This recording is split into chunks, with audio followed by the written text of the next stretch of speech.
DownStream Outdoors. Today on DownStream Outdoors, we're back into the plants. We're back into a plant that's actually considered a medicinal plant. Okay. Today we're going to learn about a plant called Indian pipe. Okay. Indian pipe grows all over the older forests here in central Pennsylvania. This time of year in the summertime here, right about now, it's beginning of August here, and it's kind of a unique plant. And we're going to show you a close up here real quick. Here's a nice close up of this. It's growing in a nice cluster right here. You can see it's completely white from top all the way to the bottom.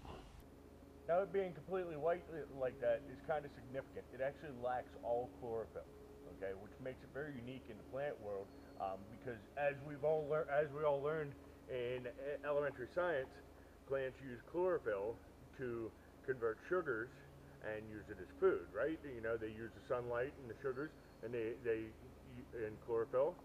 And this plant, the flowering head of it has absolutely none in it.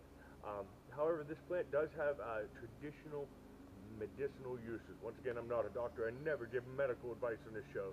I never give medical advice, period, so don't even ask. But this thing has been used and poulticed throughout history by Native Americans and even doctors around the turn of the century for eye problems, such as inflammation of the eyes and whatnot. It was combined with a rose water to make this eye wash to help heal wounded eyes. And this here's just one of them things. It's amazing the plants that are out there that have been used for something over the course of history that's all but completely forgotten. And that's one of the things I'm trying to preserve, not only through this video series, but with my own children.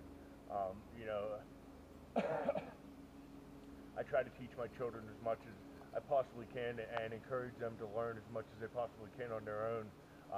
Just like I would try to encourage anybody that finds any interest in any of the topics that we cover here on this show.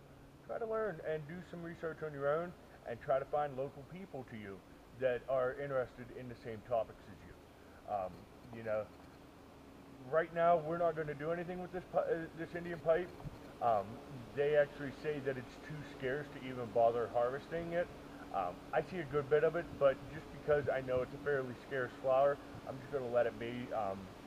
I don't have any eye problems, that I need to worry about it, and nobody that I really know that I would even worry about trying to experiment on it with, because so it would just basically go to waste if I harvest it. So we're just going to let it here, and we're going to let it populate, and that's always a good thing when we can leave more things behind for future generations.